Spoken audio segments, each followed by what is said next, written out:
Journal de bord du commandant second de la base Deep Space 57. Date stellaire 1402.2. Comme bon nombre d'officiers lors de la soirée d'anniversaire de l'enseigne Sehel, je crois que j'ai mangé un plat de gare pas très frais.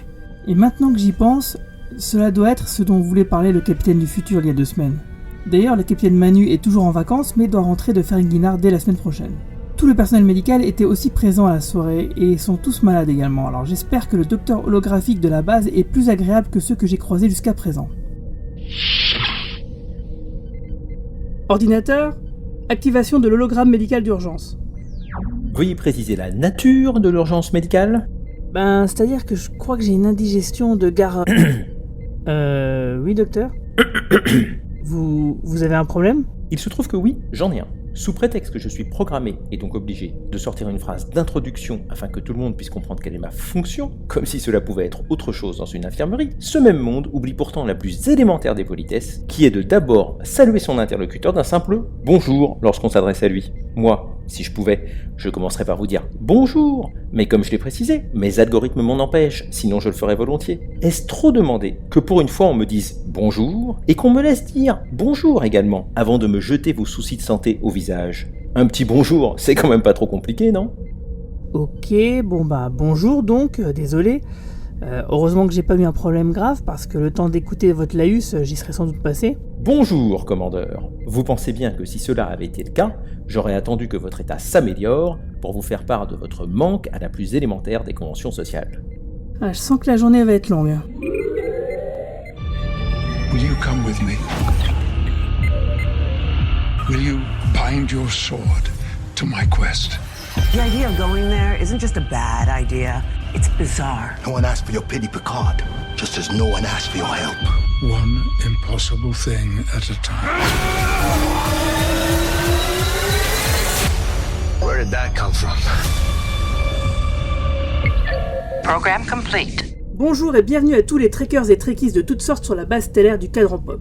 Je suis Guigui et je suis bien content de vous accueillir dans ce tout nouveau podcast dédié à Star Trek. Podcast écoutable dans toute la galaxie et relayé par superpouvoir.com. Après un épisode 3 qui nous avait un petit peu déçus, nous revenons refait sur un épisode 4 où Picard cherche la merde et finit par rassembler ses mousquetaires afin de partir en quête de réponse. Alors pour en parler aujourd'hui, nous avons toujours avec nous le Romulin relou de service, j'ai nommé Romain Bramy. Hello. La lieutenant Marina, toujours souriante. Bonjour tout le monde. Mais on a aussi avec nous un vrai professeur, qui était déjà intervenu dans mes vidéos l'an dernier sur YouTube, le professeur Charles Albert Le Hall. Bonjour. Alors t'es professeur de quoi en fait ? De mathématiques appliquées en fait. Ah, c'est génial. Donc si jamais on a des trucs vraiment trop compliqués, on peut se tourner vers toi. Je vais essayer de répondre. En plus, pour préparer le podcast, tu nous as envoyé un petit schéma qui était vraiment sympathique pour visualiser l'intrigue avec toutes ses composantes. J'ai trouvé ça vraiment sympathique. Je la posterai sur Twitter si t'es d'accord. Ah ouais, bien sûr, c'était pour essayer de m'aider à comprendre toutes ces choses très compliquées qui se passent en ce moment là chez Picard. Ouais, il y a des choses qui sont compliquées et puis des choses qui sont un peu faussement compliquées, mais de toute façon on va en parler tout de suite. Alors, donc t'étais intervenu l'année dernière sur mes vidéos YouTube sur les épisodes de 10 et 11 de la saison 2 de Star Trek Discovery. Donc j'invite tous nos auditeurs à s'y référer pour qu'ils puissent faire plus ample connaissance avec toi et savoir comment s'est passé ton premier contact avec la franchise. Mais avant de commencer, on va faire un petit instant auto-promo pour une fois. Donc là j'ai mon album de BD Les Aventures de Bertrand Coeftan qui ressort en librairie, donc c'est une 2e édition. Il sort à partir d'aujourd'hui, donc je vous invite à aller jeter un œil. C'est une histoire d'invasion extraterrestre dans la ville de Metz, donc une comédie de science-fiction. Une sorte de... C'est pas un comics à l'américaine, c'est un comics à la Lorraine, comme j'aime bien le répéter. Je vous invite à aller regarder, et puis bien sûr je posterai des liens sur mon compte Twitter, Bertrand Coeftarian. Mais il y a aussi un autre auto-promo qui là concerne plus directement le podcast, c'est qu'en fait il y a une espèce de concours qui est lancé avec Podcastéo Awards. Les Podcastéo Awards 2020 sont ouverts. C'est le moment donc de solliciter vous, nos auditeurs, pour voter pour le coin pop, parce que la clôture de la présélection c'est ce samedi soir, donc il vous reste très peu de temps pour nous noter sur le site internet pour qu'on puisse faire partie de la sélection. Donc voilà, on va pouvoir commencer. Alors Charles Albert, je me tourne vers toi pour commencer. Qu'est-ce que tu as pensé des 3 premiers épisodes ? Écoute, moi j'ai pas été déçu, je m'attendais quand même à quelque chose d'assez standard et classique parce que il y a quand même énormément de choses qu'on sait déjà sur le capitaine Picard, donc c'était difficile de nous surprendre. Et en effet, pas beaucoup de surprises, mais c'est toujours très agréable de voir arriver des personnages qu'on connaît et puis Et puis une installation, alors pas trop dans le côté Star Trek d'équipage, évidemment de Next Generation. Au départ, il est évidemment isolé, mais j'ai pensé à Kirk quand il voulait absolument récupérer un vaisseau pour aller sauver ce qu'il estimait être très important à sauver. Là, c'est un peu pareil. Picard, il a son idée, il pense qu'il faut y aller. Évidemment, Starfleet n'est pas d'accord. Ça m'a pas beaucoup surpris, en fait. Et puis, il y a des espions romuliens, ça non plus, c'est pas hyper surprenant. Donc, cette partie-là, moi, ça m'a pas vraiment frappé, mais je suis pas mécontent. Je suis content de revoir, de re-rentrer tranquillement dans Next Generation. La vraie différence, c'est que Picard, il est vraiment très seul, et on a vraiment l'impression qu'il a acheté l'éponge. C'est une facette de Picard que je connaissais pas du tout. Moi, ça m'a même rappelé le personnage que Patrick Stewart incarne dans Logan, où il est vraiment isolé, à la ramasse. Il a un peu arrêté même de répondre aux coups de fil de ses amis. C'est pas du tout le Picard que je pouvais avoir en tête, mais je comprends que il a été extrêmement déçu par ce qui s'est passé suite à l'abandon de l'évacuation des Romuliens. Et donc il a vraiment complètement jeté l'éponge, il a arrêté d'être idéaliste, enfin il a mis tout ça dans un coffre, il n'y pense plus. Puis on voit peu à peu les choses par couche arriver, des rappels à la fois à Data, Maddox, ça donne envie de regarder les épisodes, ce que j'ai fait avec plaisir. Donc voilà, moi j'ai l'impression que c'est une série qui s'installe tranquillement, qui va. Je me rappelle qu'au début de Next Generation, j'étais aussi un peu déçu du rythme que je trouvais un peu lent.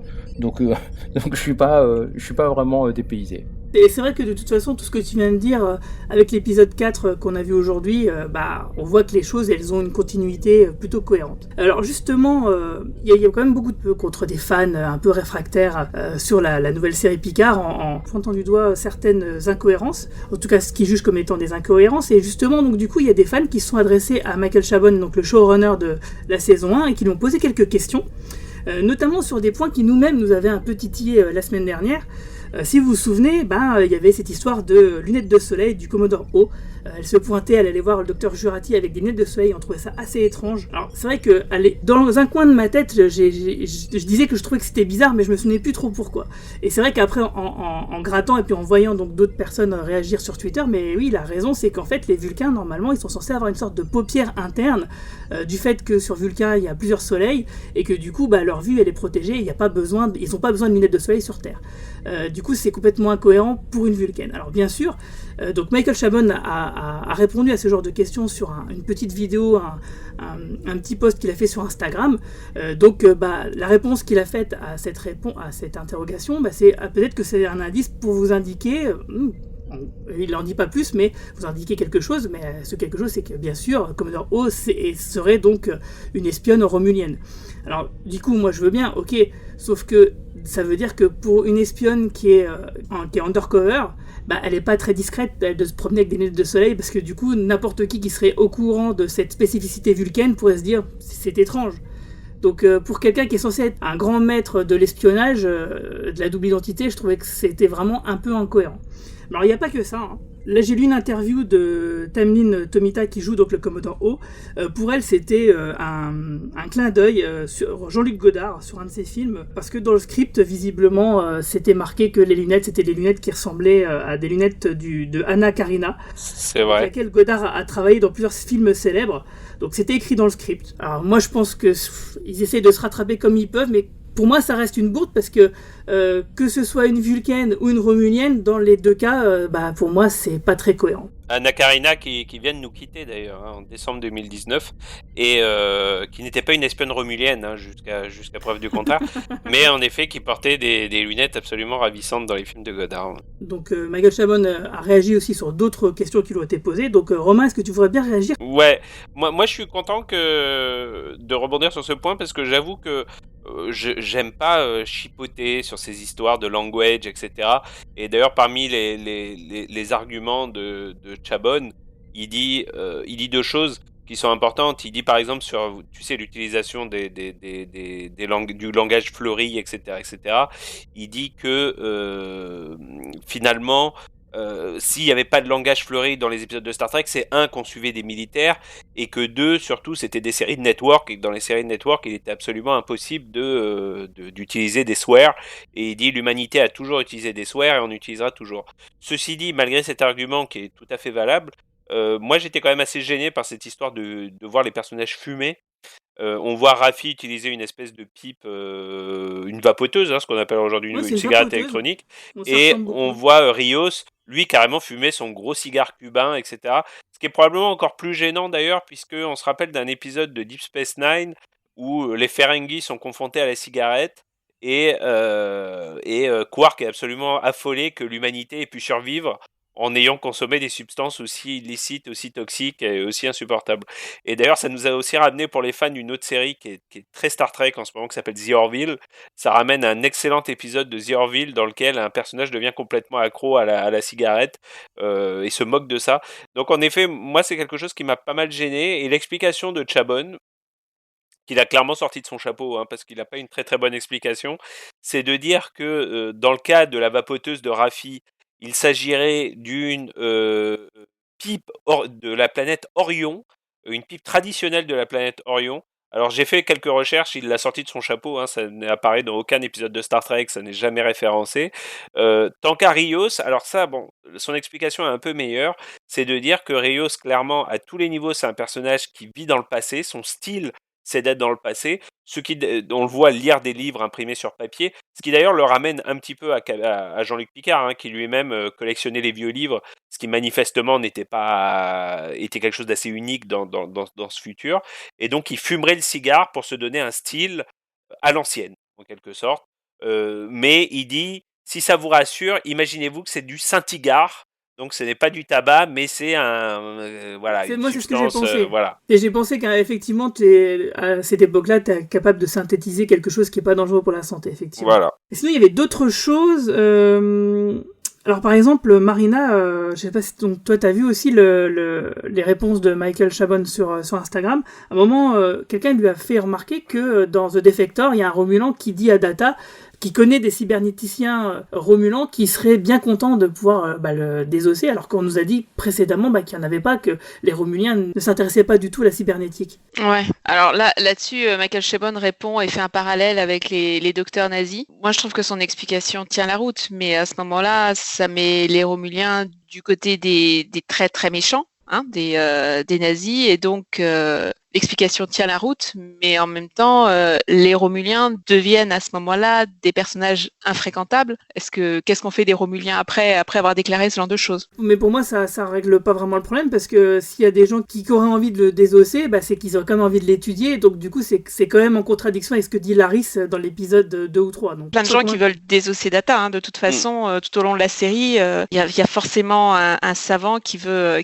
voir comment il fonctionne. Et si je peux me permettre, Guigui et Marina, la cybernétique, ça ne concerne pas seulement l'intelligence artificielle, c'est beaucoup plus complexe que ça. Et par exemple, et beaucoup plus vaste que ça. Et par exemple, si les Romulins refusaient de développer l'IA, ça leur empêcherait pas forcément de développer, par exemple, des membres artificiels pour des personnes qui auraient perdu des membres à la guerre, etc., etc. C'est vrai. Et c'est pas totalement tu pourrais imaginer une société, une civilisation sans IA du tout, mais avec des cybernéticiens. Ça serait un peu limiter la cybernétique, mais ça serait pas impossible. Du coup, tu vois, t'étais meilleur que Michael Chabon pour répondre à ces incohérences. Là, honnêtement, moi, je me limitais juste à ce que Michael Chabon avait répondu. Moi, j'ai trouvé ses réponses pleines d'humour, hein, je suis pas d'accord avec tout. Voilà, il y a des explications qui tenaient la route. Hein. Moi, je suis d'accord avec Romain là-dessus, sur le fait qu'on jurait pas dans les années 60 dans les séries. Oui, c'est super connu. Mais après, est-ce qu'on a envie de vivre dans une société qui ne jure pas ou qui n'a pas de gros mots? Non. Mais surtout que c'est quand même in-univers, et c'est un peu gênant, puisque dans Star Trek 4, quand ils voyagent dans le temps et qu'ils sont justement face à des jurons, ils ont l'air d'être un peu étonnés de découvrir un peu le truc. Bon, bref, on va pas s'éterniser là-dessus, on va quand même parler un peu de l'épisode 4, hein, c'est quand même pour ça qu'on est là. Donc Marina, justement, quel est le résumé de cet épisode qui s'appelle La Candeur Absolue, qui est écrit par Michael Chabon et réalisé par ce bon Jonathan Frakes? Alors, pour résumer sans spoiler, le voyage de l'équipage vers Free Cloud fait un détour lorsque Picard ordonne un arrêt sur la planète Vashti, où Picard et Raffi ont relocalisé des réfugiés romuliens 14 ans auparavant. On va commencer comme d'habitude à parler de l'épisode dans les grandes largeurs, hein, dans la partie sans spoiler, et après dans la partie spoiler on ira bien sûr dans le détail de l'intrigue. Donc on va commencer par toi Charles Albert, qu'est-ce que tu as pensé de cet épisode? Bah, moi, je continue à bien aimer. Alors, c'est pas rapide, hein. De toute façon, on est au 4e épisode. Il s'est pas passé tant de choses que ça. Par exemple, si on veut critiquer un peu, bah, on peut se dire quand même que sur la trame, on n'a rien appris du tout. Hein. Donc, ça avance extrêmement lentement. En revanche, sur le personnage de Picard, commence à nous amener vers quelque chose qui va sans doute plus ressembler à Star Trek au bout d'un moment. Il avait mis sa vie entre parenthèses, il répondait plus au téléphone, ou il allait plus voir Raffi. Là, il va la chercher parce qu'il a quelque chose à lui demander. Visiblement, c'est un peu comme ça qu'il fait. Il est allé voir sa fille parce qu'il a quelque chose à lui demander. Là, on va voir qu'il va encore aller voir des gens parce qu'il a quelque chose à leur demander à qui il n'a pas parlé. Donc bon, ça on est en train de nous expliquer qu'il était complètement reclus et qu'il est obligé de trouver un moyen de peut-être s'excuser un peu ou en tout cas de reprendre un peu sa vie en main. Et en même temps, il glane des gens autour de lui et on passe de quelque chose de très centré sur lui où il est très isolé avec un équipage, et à la fin de cet épisode, il y a un équipage. Donc ça a quand même un petit peu avancé. Donc voilà, j'ai l'impression que ça avance un peu. Sur les trames, il cherche Maddox, il continue à chercher Maddox, et nous on cherche pourquoi les robots ont été piratés pour attaquer Mars, et on continue à chercher pourquoi ils l'ont fait. Et d'ailleurs, si on n'avait pas compris qu'il cherche Charles Maddox, franchement faut le faire, parce que je sais pas si vous avez regardé le résumé des épisodes précédents au début donc de l'épisode 4, parce que vous pouvez le skipper bien sûr sur Prime Video, Charles Maddox est cité 3 fois en l'espace de 5 secondes, d'affilée quoi. Donc vraiment, il le martèle à mort. Oui, donc on cherche plus comment elle s'appelle, Soji, là, on cherche Maddox. Ça a un peu changé. Bah oui, parce qu'en fait, pour chercher Soji, faut chercher Maddox, puisqu'ils ont zéro piste en fait pour Soji. Ouais, c'est assez curieux parce qu'en fait, dans les épisodes d'avant, là, quand ils piratent plus ou moins, enfin, ils font son ordinateur, enfin l'ordinateur de sa sœur, on sait qu'elle est pas sur Terre. Ça a l'air d'étonner énormément Picard, hein, parce que pour moi, ça m'a pas du tout étonné. Il y a quand même beaucoup de planètes, donc le fait qu'elle soit pas sur Terre, il y a peut-être une chance sur combien qu'elle soit sur Terre, bon, je sais pas. Et puis, en revanche, on sait pas où elle est du tout, et c'est vraiment l'inconnu total. Et ça m'a pas mal surpris. Je pensais qu'il y aurait quand même quelques bouts de piste. Et donc voilà, ils s'en sont réduits à chercher Maddox. Et c'est pas très compliqué non plus. Raffi, elle a l'air assez forte en informatique. Hein. Parce que dès qu'il y a un problème, il faut lui demander. Et puis elle le résout relativement rapidement. Et donc là, il est sur Free Cloud. Donc ça, on le sait. C'est là qu'il faut aller. Ça a l'air d'être une planète de jeu, je pense. Hein, parce que quand on regarde l'écran... oui, il y a des dés qui apparaissaient. Ça va être une sorte de casino géant. Ce que semble confirmer d'ailleurs la bande-annonce pour l'épisode de la semaine prochaine. Ah, j'ai pas fait gaffe, j'ai pas vu, ouais. Donc en tout cas, voilà, l'ambiance quand même entre un peu les tavernes, les trucs de jeu, etc. On est quand même dans une ambiance un peu Star Wars plutôt que Star Trek pour l'instant. Hein. Ouais, c'est vrai que ça fait un peu western. Et toi, Romain, qu'est-ce que t'en as pensé ? J'ai adoré cet épisode. J'ai adoré, en fait, ce que j'ai revu, pour expliquer un peu à nos auditeurs, on avait eu la chance de voir des copies presse, donc on avait vu les 3 premiers épisodes en même temps. Donc c'est vrai que nous, on avait un peu avalé les épisodes comme un gros bloc et moins comme des individualités. Du coup, au cours des 3 dernières semaines, ça m'a permis de revoir les épisodes. Et finalement, je suis revenu un peu sur mon opinion de certains épisodes précédents. Finalement, j'ai trouvé qu'on avait un peu sous-évalué l'épisode 2 on avait un peu surévalué l'épisode 2 et un peu sous-évalué l'épisode 3. À la revoyure, j'ai trouvé que l'épisode 3 était bien meilleur que l'épisode 2. Et finalement, je me rends compte que Charles Albert a tout à fait raison. On avance très très peu sur l'intrigue principale. Mais je sais pas si tu te souviens, Guigui, dans l'épisode 0, on avait dit que on avait partagé une crainte qu'on avait un peu tous, qui était que finalement Star Trek c'est un ensemble show, c'est un show qui ne repose que sur son équipage, et que le risque d'une série qui s'appelait Star Trek Picard, c'était d'avoir une série qui serait uniquement basée sur un seul personnage. Et finalement, je trouve que la série nous a quand même pris à contre-pied parce que ces 4 premiers épisodes introduisent un équipage comme rarement un équipage a été introduit dans Star Trek. Et je trouve, et c'est surtout quelque chose que je reprochais à Voyager, à Enterprise et terriblement à Discovery, je trouvais qu'ils n'avaient pas réussi à recréer un équipage vraiment charismatique où chaque individu apporte vraiment quelque chose au reste de l'équipe. Et là, j'ai trouvé qu'on a un sacré équipage. j'allais dire un putain d'équipage, excusez-moi pour mon langage, un putain d'équipage où chaque personnage est clairement identifié, chaque personnage est intéressant.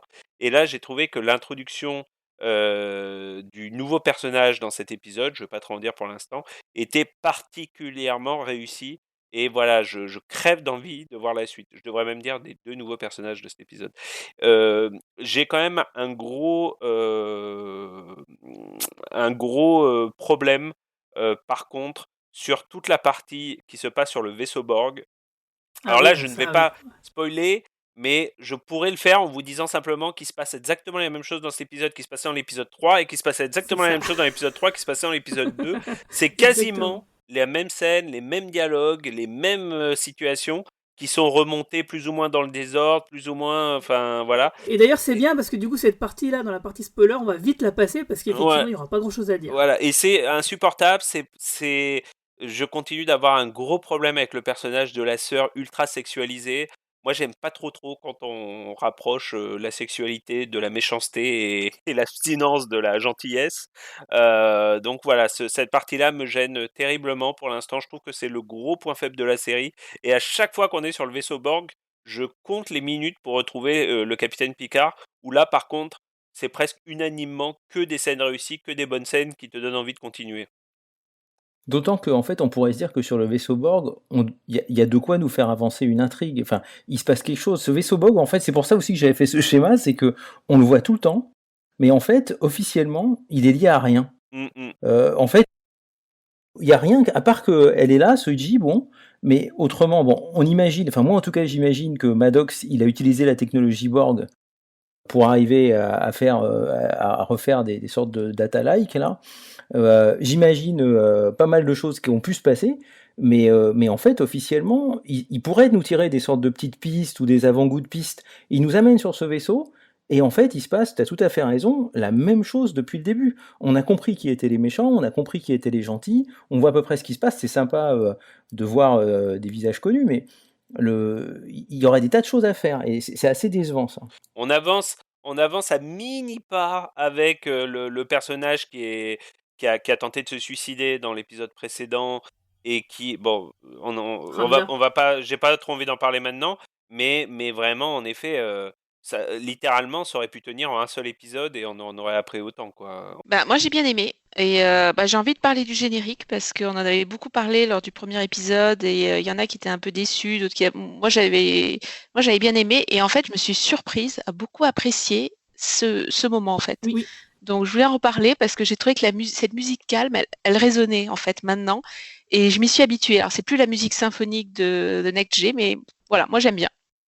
Et t'as pas regretté qu'il n'y ait pas la petite flûte? Moi, je cherchais le flûteau là, de Picard partout sur les murs dans son truc. Quand même, ils auraient pu nous faire un petit rappel de ce passé The Inner Light, à moitié effacé de... Ouais, je trouve que c'est dommage. Mais en tout cas, je suis d'accord avec toi, je trouve que le pré-générique de cet épisode se fondait parfaitement bien avec le générique. Et alors, je suis d'accord aussi avec Romain et Charles Albert, je trouve que l'alchimie entre l'équipage fonctionne. Il y a beaucoup d'humour dans leurs interactions, de l'action, mais je suis aussi d'accord avec eux, l'histoire n'avance vraiment pas assez vite. Et en fait, en regardant l'épisode, à la fin, je me suis dit, mais il reste combien d'épisodes là? Donc, et à quelle vitesse vont avoir lieu les développements dans les épisodes restants? Parce que là, il y a beaucoup de mise en place, mais moi, j'ai pas envie que la série s'arrête au 10e épisode. Si c'est aussi lent et aussi bien, j'ai pas envie qu'ils se pressent. Donc oui, j'ai envie qu'ils prennent le temps, mais j'ai pas envie d'attendre 2 ans entre cette saison et la saison suivante. Donc après, donc voilà, les personnages, je trouve, fonctionnent très très bien. Et heureusement, pour les scènes du vaisseau Borg, je crois qu'elles ont duré 2 minutes en tout et pour tout. Le reste, il y avait beaucoup de scènes à bord du vaisseau, il y avait beaucoup de scènes autour de Picard. Et voilà. Après, je trouve qu'il y avait, alors pendant tout le film, j'ai compté les références à la SF, au manga, à la culture, même avec les guerrières romuliennes qui renvoient aux Amazones, aux guerrières de Dahomey, et même à Game of Thrones pour les bouquins, parce que dans la série, bon, c'était anecdotique presque, mais il y avait beaucoup de références autour de ces SF, enfin de ces séries SF dans la série, mais toujours au service, c'est-à-dire que on n'a jamais le sentiment que c'est emprunté littéralement, mais c'est toujours bien utilisé.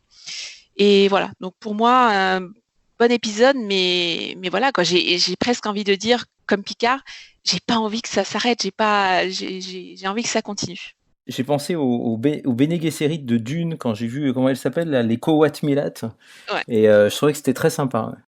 Ouais, les Bene Gesserit, tout à fait. Alors moi, je suis assez d'accord avec tout ce que vous venez de dire, évidemment. Hein. Il y a juste, je rejoins un peu ton inquiétude, Marina, même si finalement, quelque part, je la partage pas complètement, parce que dans mon esprit, il a toujours été clair, comme s'il avait été annoncé que la série Picard devrait se dérouler sur 3 saisons. Enfin, je me trompe peut-être, mais pour moi, ce sera pas une histoire par saison. Pour moi, l'intrigue, elle va se dérouler sur les 30 épisodes que va compter les 3 saisons. Donc du coup, de ce point de vue-là, je suis pas trop inquiet du fait que ça démarre assez calmement, parce que c'est vrai que là, on est quand même au 4e épisode, il vient juste de constituer son équipe, et puis l'histoire, elle peut commencer seulement maintenant, en fait, quelque part. Et c'est vrai que du coup, ça veut dire que le 5e épisode, c'est déjà la moitié de la saison 1, et que l'histoire elle démarre réellement qu'à ce moment-là, ça paraît un peu court. C'est ce qui me conforte dans l'idée qu'effectivement l'intrigue va se dérouler sur les 3 saisons.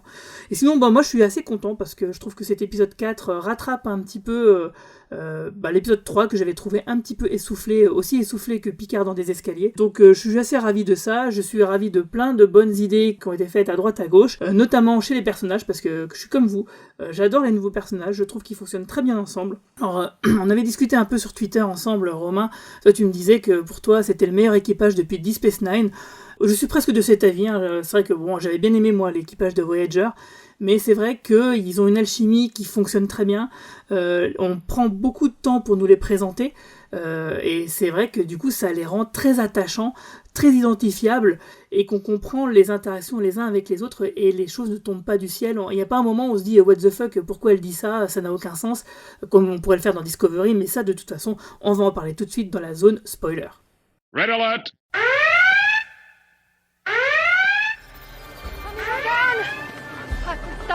Hello. How good to see you all again. Yes. I know you're all worried, but the Federation and Starfleet are here to help you settle. You have my word.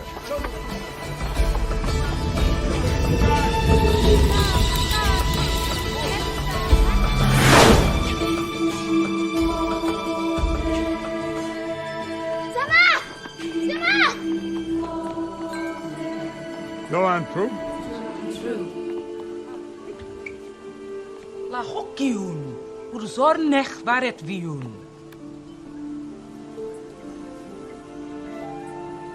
You haven't stopped talking about Admiral Picard since he left. Can't you find something to say to him? What did you bring me? What did I bring you? Well, now let me see. The Three Musketeers by Alexandre Dumas. Donc nous revoici dans la zone spoiler. Alors on va commencer tout de suite avec une scène de flashback en pré-générique, ça devient vraiment une tradition, hein. Ça me fait penser un peu à ce qui a été fait dans Watchmen, hein, précédemment. À chaque fois qu'il y avait un épisode qui commençait, ça commençait par une scène de flashback. Il faut croire que c'est un peu la mode, parce que Picard fait exactement la même chose. Donc toi Romain, qu'est-ce que t'en penses de ça, de cette belle scène de flashback d'il y a 14 ans? Je l'ai trouvée super touchante. J'ai vu une vidéo sur YouTube américaine où les gens disaient que c'était l'époque où Patrick Picard se prenait pour Belloc dans Les Aventuriers de l'Arche perdue, avec sa petite tenue blanche et son petit chapeau blanc. Ça m'a fait beaucoup rire. Moi j'ai pensé aussi à Ian McKellen parce que c'est vraiment son look habituel et c'est le meilleur ami de Patrick Stewart. Mais au-delà de ça, j'ai trouvé que la scène était super émouvante. On apprend énormément de choses sur... Je trouve que depuis le début, on dit que l'intrigue n'avance pas et c'est vrai. Par contre, je trouve que le lore romulin a énormément progressé dans cette série depuis que et tu sais, je le dis pas mal depuis 2 semaines. C'est vrai que c'est quand même une critique récurrente dans Star Trek de dire que les races sont très comment dirais-je, essentialisées, c'est-à-dire que chaque membre d'une race a tendance à être coiffé pareil, habillé pareil, à se comporter de la même façon. Et en fait, ce que Picard nous montre, la série Picard nous montre, et c'est peut-être ça qui nous fait un peu plus penser à Star Wars sur certaines scènes, par rapport à ce que disait Charles Albert plus tôt, c'est qu'en fait, les races sont en fait complexes, larges, mais qu'à travers Star Trek, on a surtout vu l'aspect militaire des cultures. On a rarement vu l'aspect civilisationnel, on va dire, des cultures principales de Star Trek. Je parle pas des cultures qu'on rencontre, mais des cultures principales. Et finalement, je trouve que ce nouveau lore romulin, moi, je le trouve très très réussi. Ensuite, il y a l'introduction de ce personnage important, puisqu'on comprend qu'il était presque comme un fils pour Picard. ce que j'avais pas du tout vu venir moi dans les bandes annonces, et j'ai trouvé les scènes ultra touchantes. Il y a rappelez-moi le prénom de ce jeune Elnor, voilà. J'ai trouvé que les scènes de lui enfant, les scènes où Picard fait de l'escrime avec lui, super touchantes, d'autant que ça aussi, ça montre quand même une très belle connaissance de Star Trek La Nouvelle Génération, puisqu'on se souvient que Capitaine Picard faisait de l'escrime avec Guinan dans l'holodeck. On se rappelle qu'il faisait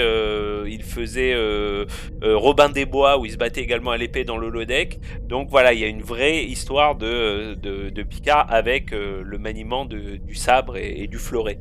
Il y a un tout petit truc qui m'a gêné sur cette scène, mais c'est vraiment pour chipoter, c'est que cette évacuation de Romulin, on n'est pas dans une évacuation d'une région ou d'un pays, on est dans l'évacuation d'un cadran solaire entier, quasiment, et moi je trouve ça un petit peu gênant, un petit peu bizarre qu'on se retrouve comme ça sur des camps d'évacués qui semblent représenter peut-être quelques dizaines, je crois qu'ils disent 10 000 personnes, or... Non, 250 000.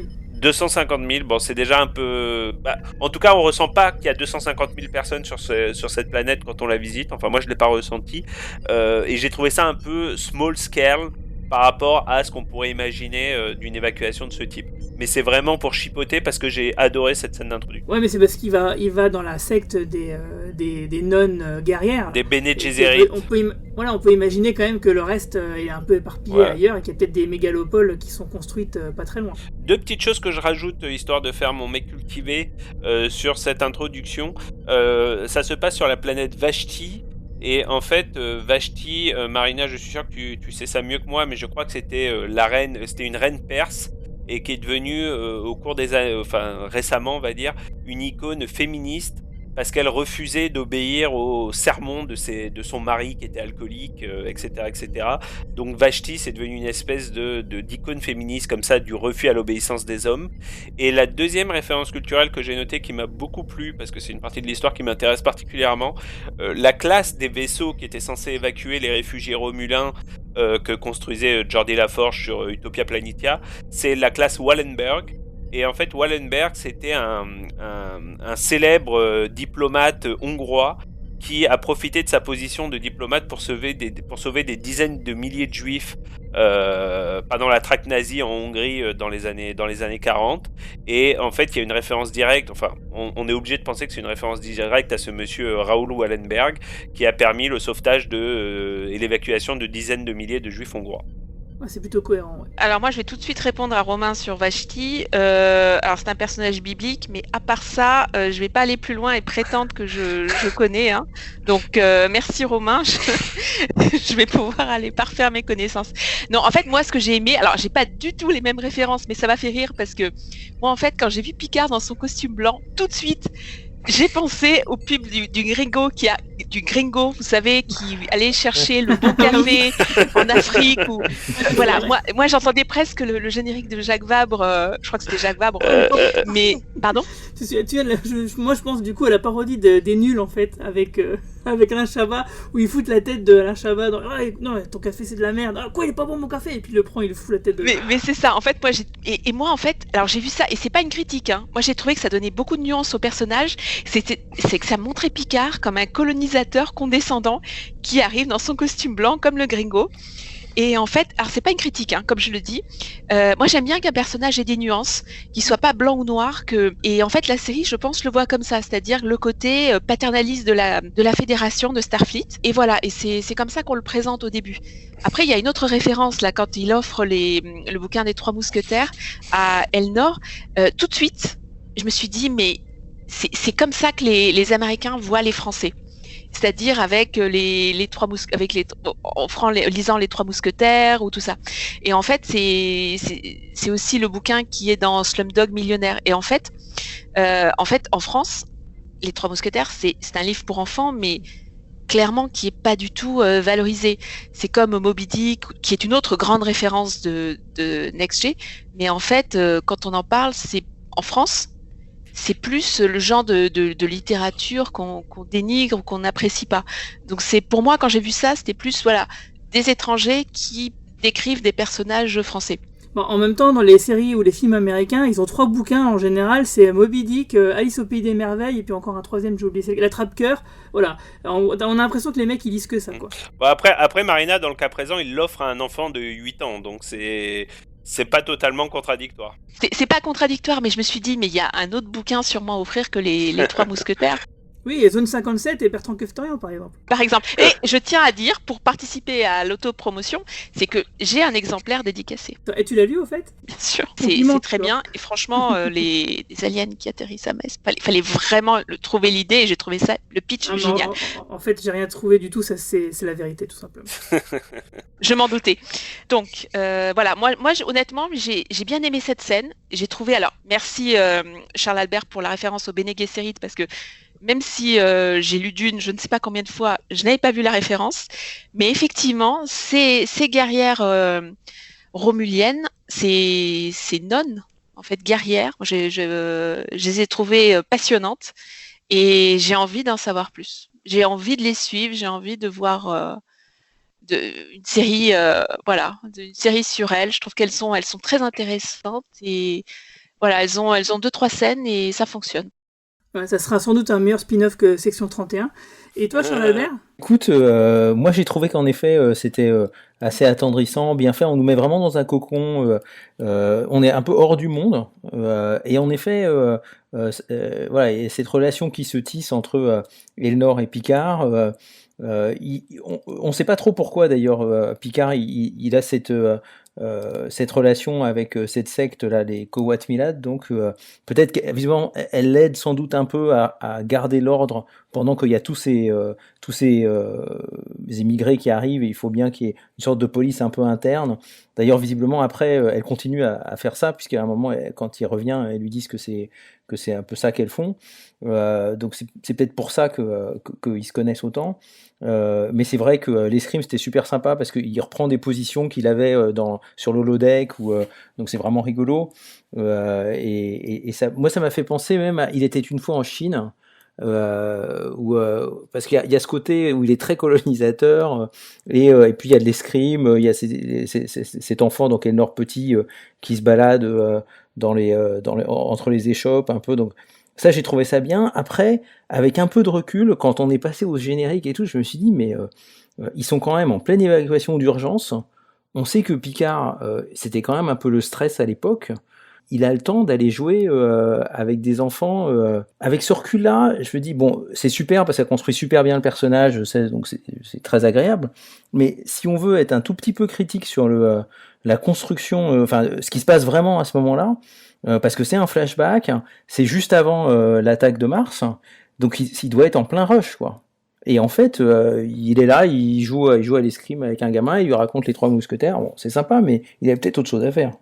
Non, j'allais dire, c'est une très bonne critique, mais d'un autre côté, c'est quand même assez compatible avec le côté un petit peu, peut-être, sur le fait que Picard a probablement eu un péché d'optimisme, un péché d'orgueil tout au long de cette période, où il s'est dit tout va bien se passer, la Fédération gère, on est en train de construire nos petits vaisseaux, et je sais pas si tu te rappelles, Charles Albert, mais dans l'épisode précédent, on voyait que Raffi avait des doutes sur des complots romulins, etc., et que lui, Picard, n'y croyait pas du tout, etc., etc.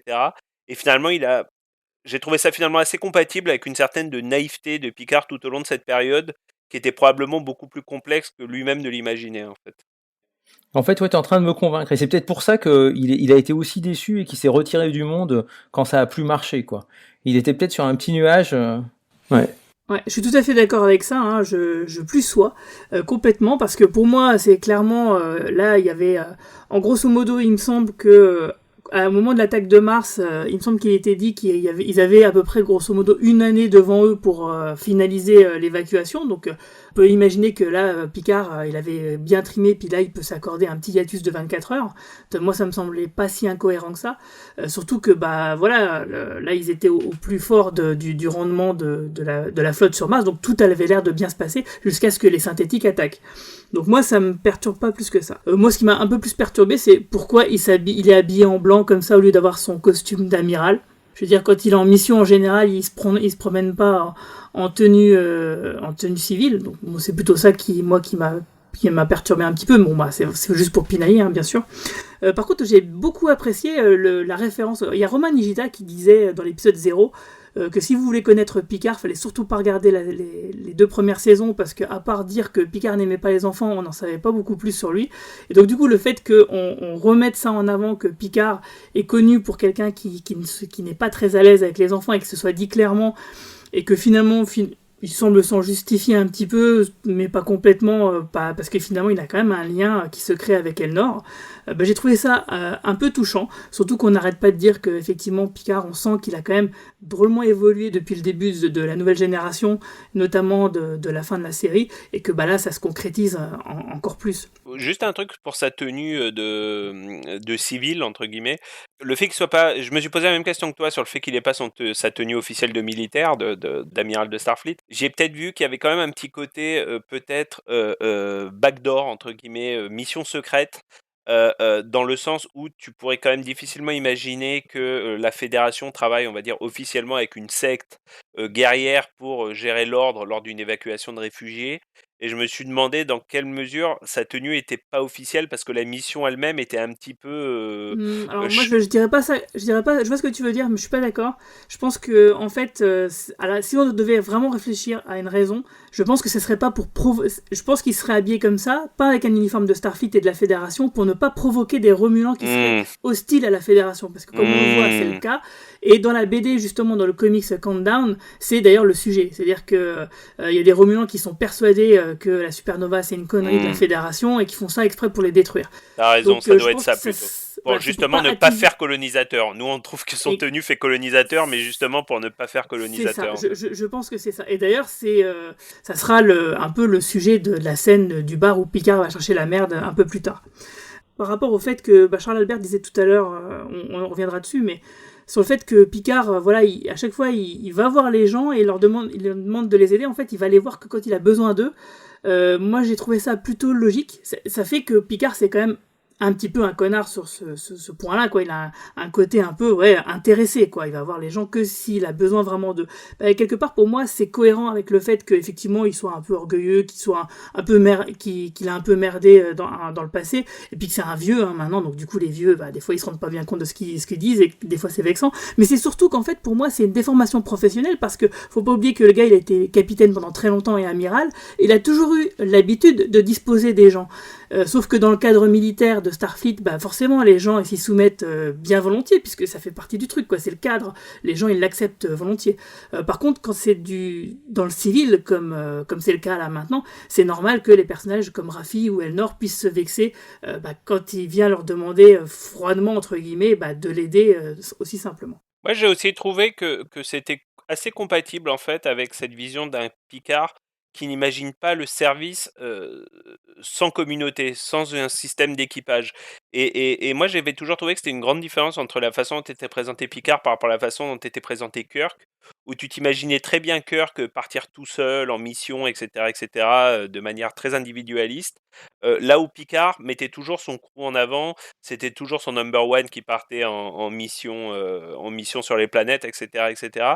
Et donc, je pense que dans son état d'esprit, Picard est incapable d'imaginer une mission solitaire, entre guillemets. Pour lui, ça passe forcément par un équipage.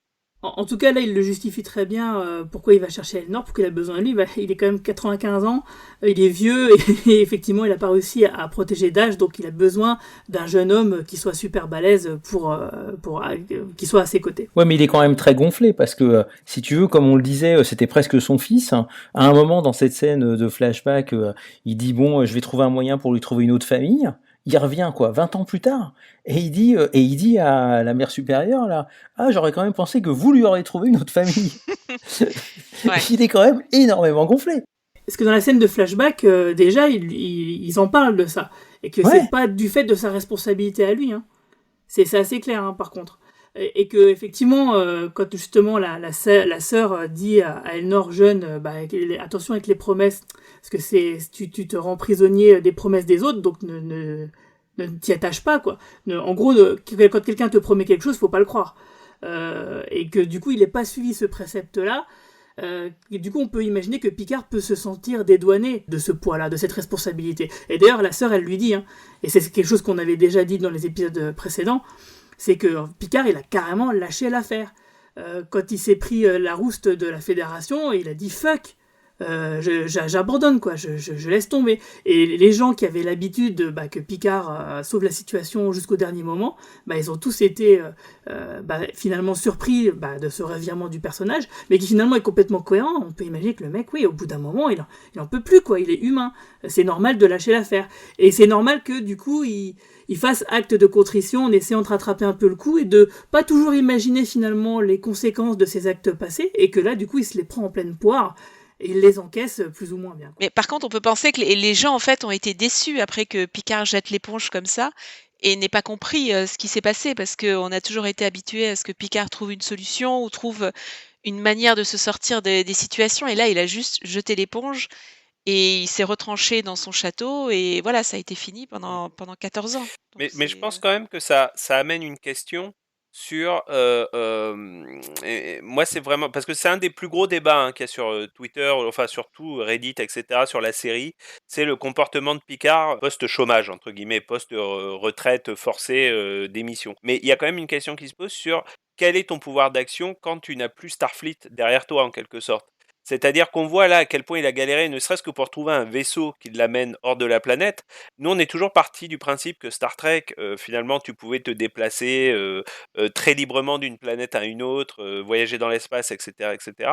Mais finalement, la série, là, quand même, nous fait nous poser une question. Mais finalement, si tu n'es pas un membre de Starfleet, à quel point c'est facile de prendre un vaisseau spatial, d'aller sur Romulin, d'aller dans le cadran Surtout bêta. Surtout que Jurati semble nous faire comprendre par son dialogue que l'espace c'est grand et vide, que c'est un peu la première fois qu'elle voyage aussi loin. Exactement, et finalement ça te fait voir un petit peu, et c'est pas totalement incompatible avec, on se rappelle du père de Ben Sisko, bon, qui avait un style de vie très épicurien, on pourrait dire, mais qui semblait pas avoir jamais été dans l'espace ou avoir jamais quitté la planète, etc., etc. Ou quitter la Nouvelle-Orléans. Quitter la Nouvelle-Orléans. On se rappelle du père de Patrick Stewart, j'ai failli dire, le frère de Jean-Luc Picard, pardon, et son fils, qui n'avaient jamais quitté leur vigne de la barre.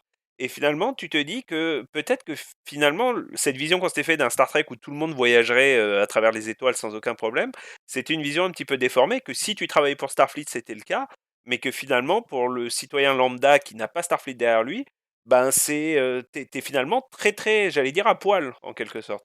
Ouais, et j'ai trouvé que ça c'était réaliste en fait, le fait que tout le monde ne puisse pas se déplacer dans l'espace.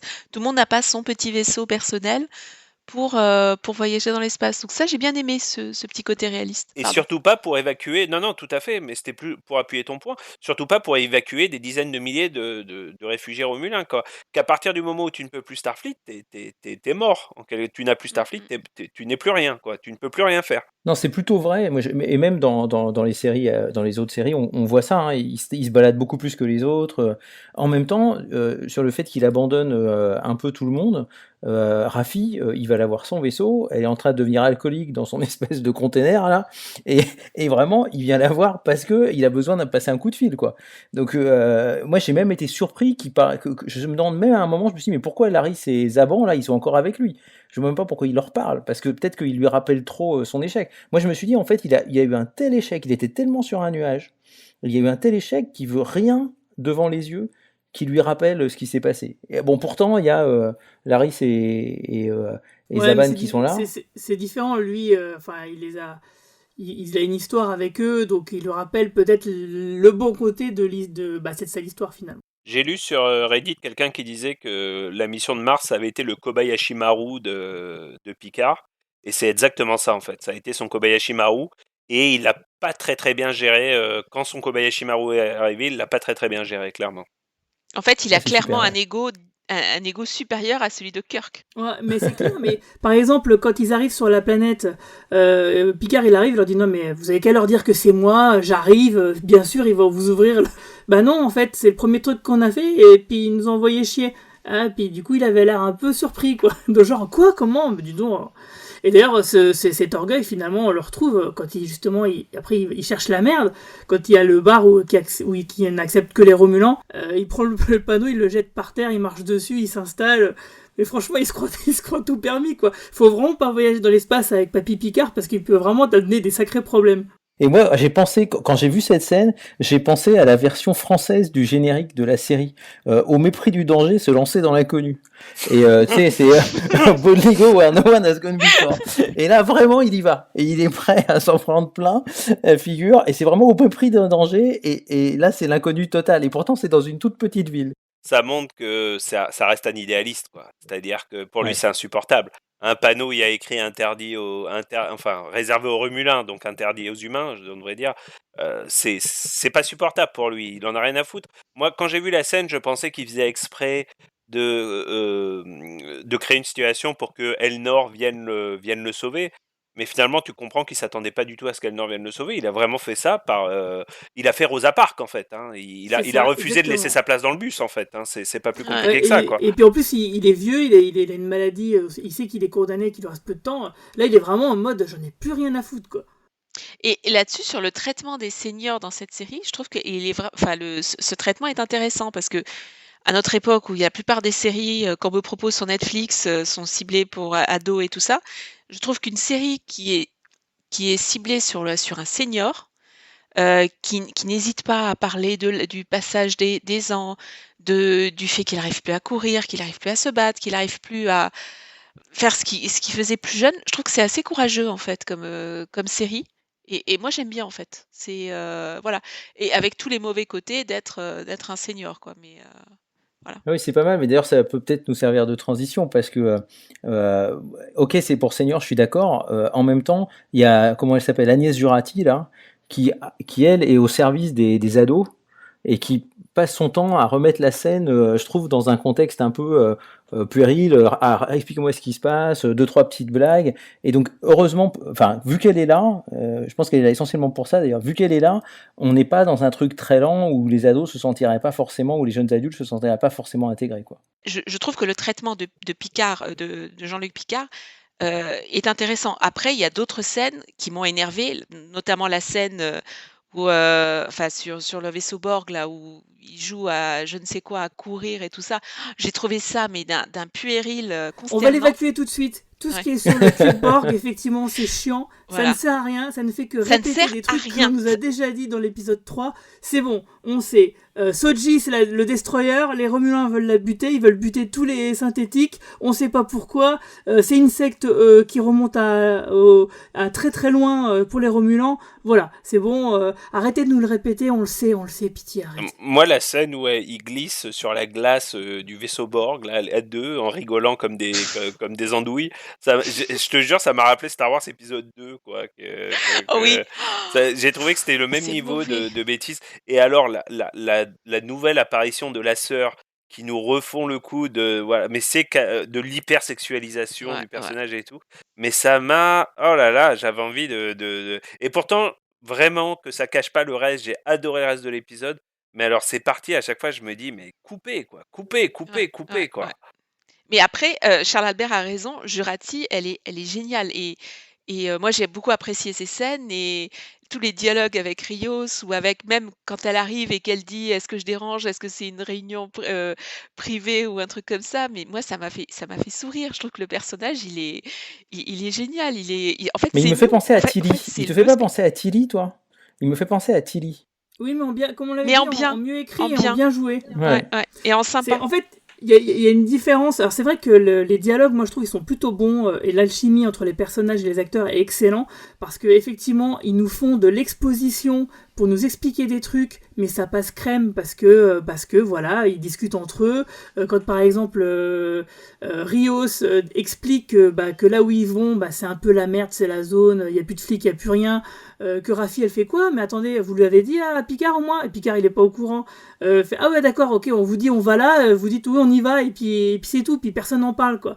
Ah et puis mais je croyais qu'il était au courant. Enfin c'est des scènes c'est des dialogues qui sont très réalistes, très crédibles et qui permettent d'exposer des choses sans faire la machine à exposition justement. Et du coup ça permet aussi de donner un peu des échanges plus humains. Complices entre les personnages parce que du coup ils s'engueulent un petit peu parce qu'il y a un quiproquo, il y a un petit côté Kaamelott un peu là-dedans, c'est-à-dire qu'on met du réel, on met un peu du quotidien, des choses qui ne sont pas censées arriver dans des histoires pour être efficaces et rapides, sauf que là l'intelligence des dialogues font que bah ça paraît humain, c'est un peu des dialogues, des scènes du quotidien en fait. Et d'ailleurs c'est pour ça que j'ai trouvé ça très intéressant qu'il recrée son château dans l'holodeck. Du coup c'est aussi une manière d'amortir le coût du super décor, hein, sur plusieurs épisodes, c'est bien joué par la production.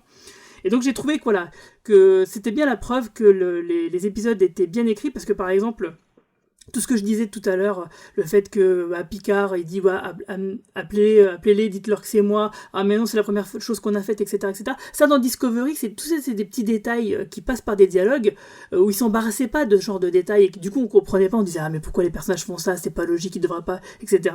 Mais là, comme les dialogues sont plutôt bien faits, il nous faut comprendre des choses, il nous faut comprendre des quiproquos, il nous faut comprendre des erreurs, il nous faut comprendre, par exemple, Tilly, il y a un truc qui est très énervant dans Discovery, c'est qu'elle se comporte comme une gamine survoltée sur la passerelle, et il n'y a aucun autre personnage qui la remet en place. Et ce qui fait que, c'est ça qui montre que c'est pas très bien écrit. C'est-à-dire qu'à un moment donné, il y a un personnage qui devrait lui dire, non mais maintenant tu fermes ta gueule, quoi. Et dans Star Trek Picard, on n'a pas ça. C'est-à-dire que le Picard, il se comporte d'une certaine façon, les autres personnages lui font remarquer, attends, la Pépé t'exagère un petit peu. Voilà, quoi, on est dans quelque chose de crédible. Il y a quelque chose que j'ai apprécié dans l'épisode, puisqu'on en a parlé de la passerelle. C'est aussi le premier épisode où Picard recommence pour la première fois à se comporter en capitaine. D'ailleurs, les membres de l'équipage lui font... Enfin, d'ailleurs, les membres de l'équipage ne lui font pas trop remarquer. C'est lui qui se met une réserve que finalement, t'as l'impression que Rios n'attend pas forcément de lui. Et c'est la première fois qu'on l'entend donner des ordres. En fait, si. Quand Picard il dit ouvrez un canal et appelez-les, personne ne dit rien, mais Rio, il y a un plan sur Rios il le regarde comme ça, du genre, mais c'est à moi de le faire. Et c'est là, il fait comme ça avec ses mains, il fait ah oui, d'accord, vas-y. Ah oui. Donc il n'y a rien qui est dit, mais tout est dans le regard des acteurs, en fait. Et surtout, il y a une scène dont on n'a pas parlé, c'est quand, pour montrer toute l'arrogance, c'est Romain qui parlait de l'arrogance de Picard, mais quand ils arrivent à proximité de Vashti et que Picard demande s'ils ont mentionné son nom pour avoir accès plus rapidement à la planète, et que Raffi le regarde en disant c'est la première chose que j'ai faite, mais ça les a pas impressionnés. Mais je trouve que Romain a tellement raison. Mais ça renvoie à l'arrogance de Picard qui arrive en terrain, qui croit arriver en terrain conquis. Et en fait, c'est la douche froide. On parle, et tous les autres personnages se foutent de sa gueule. Entre la fameuse statue qui a été érigée et qui depuis a été déboulonnée ou tout ça, je trouve que l'épisode apporte. Ça, je pense que c'est plus une blague. Je pense pas qu'il l'ait fait qu'il y ait vraiment une vraie statue. Mais c'est drôle. Mais t'as raison, c'est drôle. Ça appuie, ça permet de se moquer du personnage qui, effectivement, et c'est toujours bien. S'empupissait, quoi. Et c'est toujours bien, je trouve, quand un personnage n'est pas à l'abri de blagues et tout ça. Moi, ça m'a. Enfin, parfois, il faut se moquer des personnages qui sont ultra sérieux et tout ça, avec des petites piques comme ça. Je trouve que c'est. Et je trouve que ça apporte. C'est ça qui fait que. Ouais, c'est ça qui fait que la série marche, parce que quand moi j'ai évidemment adoré Next Generation, et quand on voit même les films qu'il y a après, ils ont quand même réussi, parce que ça a duré très longtemps cette série, avec la poignée de 7 personnes, des principaux de l'équipage, en fait c'est des super-héros. C'est-à-dire que quand il faut résoudre un problème, on les met ensemble, si possible sur le Defiant, et puis ça se passe bien. Et donc, comment est-ce qu'ils allaient nous faire comprendre que c'est plus comme ça? Parce qu'on ne pouvait pas continuer sur cette lancée à 70 ou 75 ans. Donc, et je trouve qu'ils nous le remettent, vraiment, c'est la douche froide permanente là, depuis 4 épisodes. Et je pense que c'est ça qu'ils cherchaient aussi, pour pouvoir faire un épisode qui soit pas comme les derniers films ou Nemesis ou je sais pas. Et surtout, Picard le dit sans arrêt, j'ai besoin de toi pour ci, pour ça, etc. Il reconnaît ses propres limites, comme disait Marina dans un épisode précédent. Il disait voilà, c'est normal, il s'essouffle quand il court dans les escaliers, c'est normal. Donc du coup que le personnage le reconnaisse, qu'il fasse son âge, qu'il accepte d'avoir 95 ans et d'avoir besoin de petits genoux pour le défendre, voilà, je trouve c'est plutôt intéressant. Donc du coup ça m'amène aussi à la scène de combat spatial, où finalement c'est Rios qui prend la main, c'est normal, c'est le capitaine, et il fait apparaître un holopilote super drôle, qui parle espagnol, qui a les cheveux longs détachés, avec des tatouages et qui a l'air complètement bourru et de s'en foutre un petit peu de ce qui se passe. J'ai trouvé ça plutôt drôle. Donc il a vraiment une vraie galerie de personnages. D'ailleurs c'est un truc que je me suis toujours dit en fait dans Star Trek, à partir du moment où il y avait les personnages, le docteur holographique, pourquoi un gars ne pourrait pas se promener tout seul dans un vaisseau avec un équipage holographique. Donc là, on voit que c'est le cas, c'est possible. Il y a des gens qui le font et qui font des personnages qui ont tous sa gueule, mais en version différente. Tu sais, ça m'a fait penser à... Il y avait un de mes épisodes préférés de Nick Jay qui s'appelle Remember Me, avec le docteur Crusher, qui, au fur et à mesure de l'épisode, tous les personnages de la série disparaissent, en fait, jusqu'à ce qu'elle se retrouve en tête-à-tête avec Jean-Luc Picard. Ils sont que tous les deux dans l'Enterprise. Et elle regarde Picard et lui dit « Mais ça te semble pas fou qu'on soit que deux à piloter l'Enterprise ?» Et Picard lui répond « Bah en fait non, on s'en sort pas trop mal, globalement. » Et bah finalement, ouais, Rios, lui, il a été au bout de son truc. Et c'est vrai que dans cet épisode, il introduit deux nouveaux personnages. Il y a l'hologramme en charge de l'hospitalité, qui aide Picard à créer Refaire son son château. holodeck. Voilà. D'ailleurs, on sait même pas si c'est vraiment un holodeck. On a plutôt l'impression que ce vaisseau n'est qu'un immense holodeck, en fait, puisque les IMH peuvent apparaître partout. Donc finalement, tu as l'impression Oui, que mais chaque... c'est un petit vaisseau, donc ça semble pas incohérent. C'est ça, voilà. Et donc ce pilote, qui est à mon avis un des gros points forts de l'épisode, dès qu'il apparaît, c'est les montagnes russes jusqu'à la fin de l'épisode. Et j'en profite, hein, puisqu'on est un peu pris par le temps, pour évoquer que cette scène de combat spatial, c'est un combat contre un vaisseau romulien première génération, donc les vaisseaux qu'on voyait dans la série Star Trek classique, même pas Next G, et reconstitué à merveille, avec ses défauts d'ailleurs, hein, puisque le vaisseau étant un peu ancien, il n'arrive pas vraiment à tirer sur le vaisseau beaucoup plus moderne, etc. Et j'ai trouvé une fois de plus que voilà, beaucoup d'amour pour Star Trek dans toutes ces scènes, pour l'historique de Star Trek. Non, j'ai trouvé ça aussi tout à fait attendrissant de voir ce vieux vaisseau romulien et c'est plutôt réussi. Maintenant, bon, ce qui se passe sur la passerelle, moi je suis pas complètement fan. Je trouve qu'elle est très grande, très vide en fait. Finalement, moi, le seul vaisseau spatial que j'ai jamais apprécié, je me rends compte, c'est le Faucon Millenium en fait, comme petit vaisseau. J'adore les grands vaisseaux de Star Trek, j'adore ça. Je comprends comment ça marche. C'est comme un vaisseau, un gros vaisseau militaire. Mais pour les petits, le seul truc qui me pense réaliste, c'est un machin un peu confiné, parce que vu qu'on paye soi-même, ça doit pas y avoir beaucoup de place, ça doit être mal rangé. Là, j'ai du mal, quoi. J'ai du mal Moi, avec. ce qui me gêne, moi, c'est les interfaces holographiques transparentes de Raffi qui m'insupportent un petit peu. Je préfère les bonnes vieilles consoles, voilà, parce que je trouve que c'est pas très joli, quoi. Et pour conduire, Rios, il a ça aussi. Je sais pas si t'as vu, il a sa main dans une sorte de gant virtuel. Il y avait eu des références dans Star Trek aux interfaces holographiques dans le futur, donc puis tu sais, on s'est beaucoup plaint. J'ai trouvé que finalement on nous servait que du Star Trek du passé jusqu'à présent. Moi, je suis un peu content quand même de voir les technologies avancer, voilà. J'ai une référence un peu jeu vidéo. On parle beaucoup de cinéma et de séries. Moi, le vaisseau de Rios me fait penser à un jeu vidéo qui s'appelle Mass Effect, pour ceux qui connaissent. Et j'aime beaucoup l'esthétique. Moi, j'avoue que cette esthétique 3D holographique, je la trouve vraiment canon. C'est un reproche qui a beaucoup été fait à Discovery, qui aurait pompé pas mal de choses à Mass Effect. Ouais. J'ai déjà lu ça plusieurs fois sur Internet. Moi, alors juste pour revenir à la scène dans le château de Picard, moi tout de suite ça m'a fait penser à Night Flyers. Je sais pas si vous avez vu la série. Oui, Ils en avaient exact, fait, oui. ouais, ils en avaient beaucoup parlé parce que c'était George R. Sur R. Netflix. Martin qui avait écrit Une l'intrigue et tout nouvelle ça. dans les années 80. Et Ouais, bon, c'est ça. soit dit en passant, moi, bon, je l'avais regardé jusqu'au bout, mais j'avais été un peu déçue. Et dans le vaisseau, il y avait toute une maison qui était reconstituée. Je sais pas si tu te Oui, souviens. une sorte de château même. Ouais, voilà, moi Oui, ça tout m'a à rappelé, fait. ça m'a rappelé ça. C'était une série qui était pas mal. Moi, je trouvais que C'est les pas gens mal, étaient durs un peu. mais c'est pas mal, mais c'était très très noir et très très déprimant parce que ça parlait quand même de. Enfin bon, bref, on va pas spoiler les gens là-dessus, mais c'était très sombre et très déprimant. Et bon, il y avait déjà ça, cette scène m'a rappelé Night Flyers et les vaisseaux. Alors, à chaque fois que les vaisseaux virent, enfin, Charles Herbert sans doute s'y connaît mieux que moi en termes de physique et tout, mais en fait, dans Star Trek, ce que je reproche aux vaisseaux et lorsqu'ils virent et tout ça, je me demande pourquoi les passagers sont pas éjectés ou finissent pas au plafond ou ensanglantés et tout. Parce que ce que je trouve réaliste dans The Expanse, c'est qu'ils ont tous des bottes qui les fixent au sol et des bottes de gravité. Et là, dans Star Trek, moi, je sais pas, j'ai Mais il y a toujours la gravité dans les vaisseaux. Ouais, mais avec les Je sais virages pas et comment, mais toutes les cabrioles qu'ils font, enfin, non. Enfin, C'est le futur, c'est le futur. ce qui m'a surtout choqué, c'est qu'à chaque fois que le vaisseau tournait à droite ou à gauche, les gens à l'intérieur penchaient. Pourtant, quand tu es sur l'Enterprise, quand tu tournais à droite ou à gauche, tu penchais pas à droite ou à gauche. Tu bougeais juste quand tu te prenais un tir de phaser ou une torpille ennemie.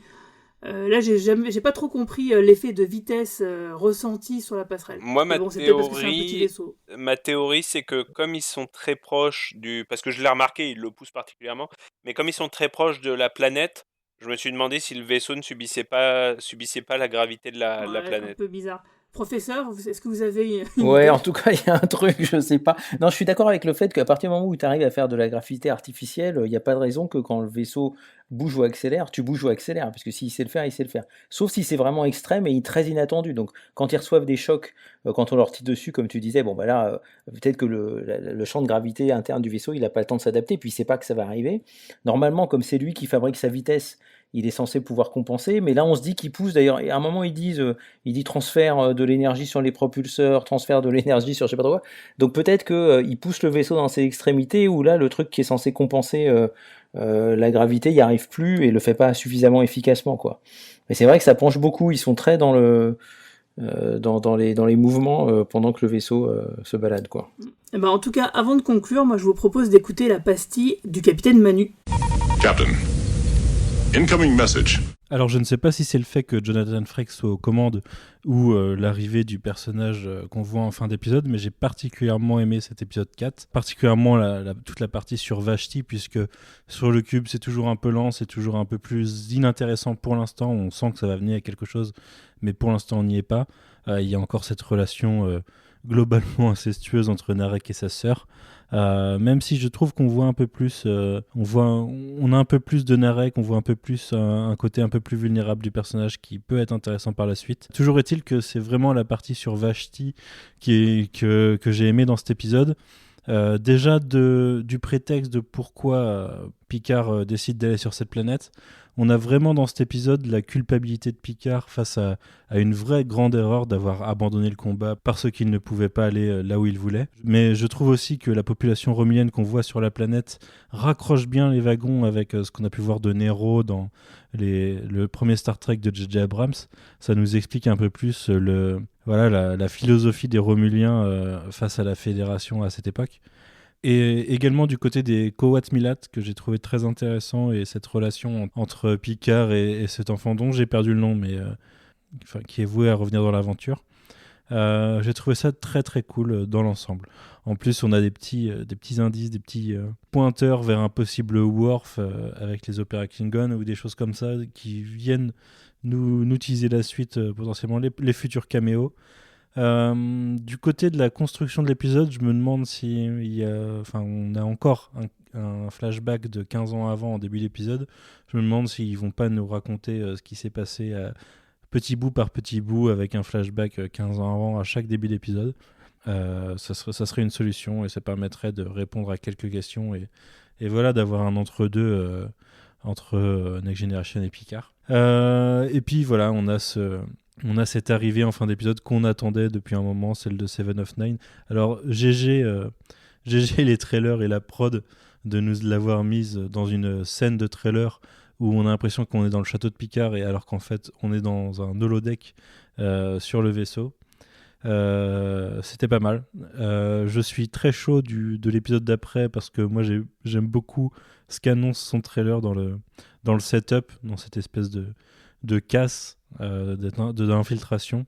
Donc j'attends de voir ce que ça va donner, mais en tout cas je suis très content que Seven of Nine soit enfin là et que avec une arrivée bien badass et que voilà, on soit projeté dans cette deuxième partie de série. Voilà. Avant de conclure, est-ce que vous avez quelque chose à rajouter, par exemple toi, Charles Albert? Moi, quand même, il y a un truc, on n'en a pas trop parlé, mais c'est Elnor, quoi. Le personnage va être sympa une fois qu'il sera sur un vaisseau. Enfin, je sais pas trop comment ça va se passer avec une épée, quoi. Mais ils ont mis un elfe, non? En plus, il a un nom d'elfe. Oui, c'est ça. C'est clair. C'est très bizarre cette histoire. C'est Legolas qui arrive. Bon, on l'aimait bien Legolas, même Elnor, c'est quasiment un anagramme de oui. Elrond, en fait. Elrond, ah oui, t'as raison. Et puis le village des Bene Gesserit, appelons-les comme ça maintenant, fait quand même. On a beaucoup parlé des Bene Gesserit, mais ça fait beaucoup penser à Rivendell aussi. Hein. Je pense que c'est à ce niveau-là, c'est assumé comme hommage, quoi. Enfin, je veux dire. moi, je voyais carrément des références au manga et au samouraï, hein, avec ce personnage. Donc, avec les cheveux longs comme ça, le bâton. Non, vous avez pas tout de Ouais, c'est suite vrai qu'il a le pensé. truc des samouraïs, il a le bâton et le sabre dans ce truc en bois des samouraïs. Ouais. Et ce Et j'ai découpage de tête, moi Ah j'ai oui, bien ça kiffé c'était. ce découpage, ce sang vert qui sort tout doucement du coup. J'ai bien kiffé cette scène quand même. Euh, Comment euh, c'était Ken le survivant qui faisait ça avec ses ouais, poings là. Ah mon exactement. Dieu, Ken le Da- survivant. Mais d'ailleurs, il lui dit la phrase quasiment, il lui dit quasiment, tu ne le sais pas, mais tu es déjà mort. Hein. Donc on est Il Ouais, vraiment dit dans ouais. Ken le non, ouais, je sais survivant, plus, quoi. choisis de vivre, il lui dit. Ouais. Mais voilà, moi je trouvais que moi j'ai trouvé qu'il y avait des elfes, les mangas et des références, ouais, à la pop culture. Et ce que j'ai trouvé intéressant, c'est qu'en fait, on le présente différemment. C'est-à-dire que à notre époque, en fait, on devrait présenter le même type de société de moines, donc une société masculine, avec un personnage féminin qui prendrait de l'assurance ou qui chercherait à s'affirmer et à suivre son destin. Et là, en fait, on nous présente l'inverse. Moi, j'ai trouvé ça intéressant C'est très pour bien notre vu, ouais. époque. C'est très bien vu. En tout cas, il y a la parité dans cet équipage pour une fois. Mm. Et puis ça va être intéressant. Moi, je pense que au-delà des personnages qui individuellement sont intéressants, je pense qu'on a des gros potentiels de rencontre finalement entre ce personnage qui est censé pouvoir dire à tout moment ce qu'il pense, hein, puisque c'est ça le principe de cette secte.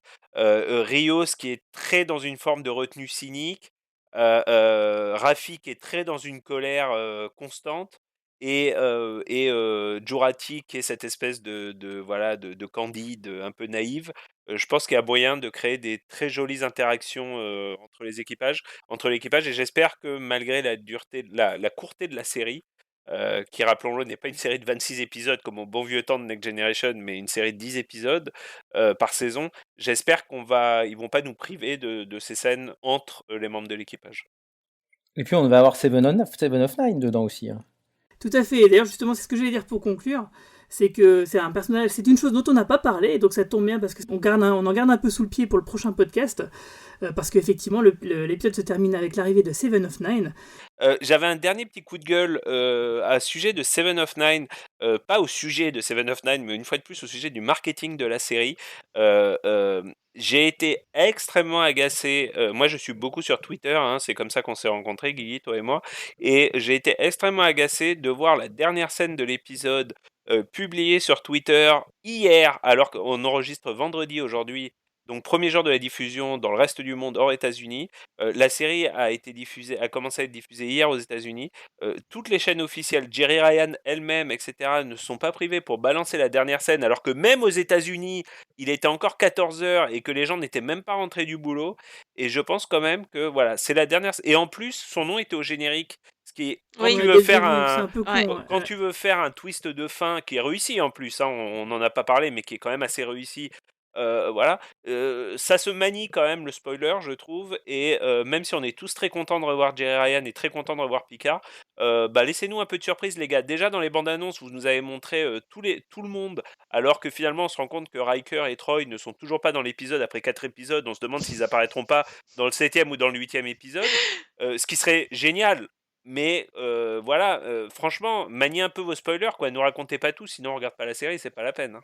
Mais alors je rebondis là-dessus parce que j'ai revu récemment les épisodes de Next G où Denise Crosby revient dans le rôle de sa fille, enfin la fille de Tasha Yar. Et en fait, dans 2 épisodes avant, j'avais complètement oublié, mais elle apparaît en ombre et elle n'est pas au générique. On ne sait pas qui est ce personnage et j'ai trouvé que Next G avait mieux manié le spoiler que Picard là. Donc je suis d'accord avec Romain, c'est franchement l'avoir mise au générique, c'était C'était vraiment. Ouais, c'est du coup, il n'y nul. a pas de surprise. Moi, je Ouais. me suis pas fait spoiler sur Twitter, mais effectivement, quand j'ai vu son nom au générique, je me suis dit, bon, ben, les gars, d'accord. Ok. Mais Surtout que oui, elle apparaît que dans la dernière scène, donc c'est vraiment dommage, quoi. Ils auraient pu faire l'économie de la mettre au générique. Il y a un truc qui m'agace, mais terriblement, c'est que je suis devenu un bon élève. Je paye mon abonnement Amazon Prime pour regarder Star Trek. Et là, je suis quand même à 2 doigts d'aller pirater l'épisode le jeudi prochain parce que j'ai pas envie que ça me arrive, quoi, tu vois. Parce que Je vais devoir pour couper ça au l'instant. montage, il nous écoute. Ah oui, parce que tu vois, non, mais je continuerai de payer mon abonnement Amazon Prime qui sera sûr. mais tu vois, jusqu'à présent, bon, les surprises étaient attendues puisqu'on savait que Jerry Ryan était là, on saura. Mais imagine qu'il y a un guest d'un autre acteur, genre Worf. T'imagines s'il y a un guest de Worf dans l'épisode 8 Oh, je serais dégoûté. et que la veille, ils te disent ouais, bravo, Michael Dorn is back et tout.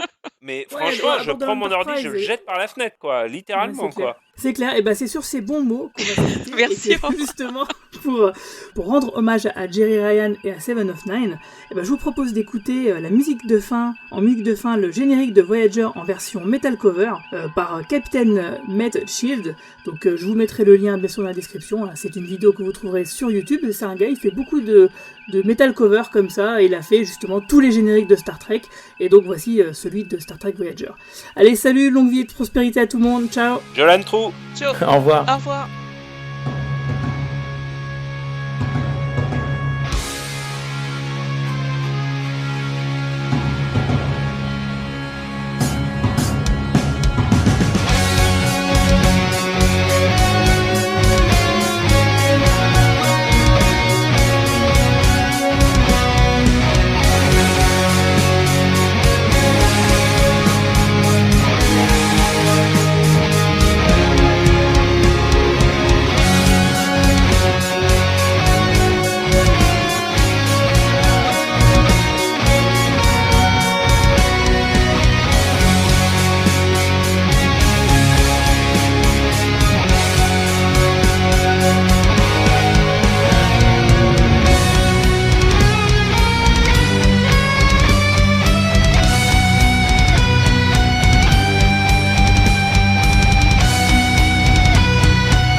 Program complete.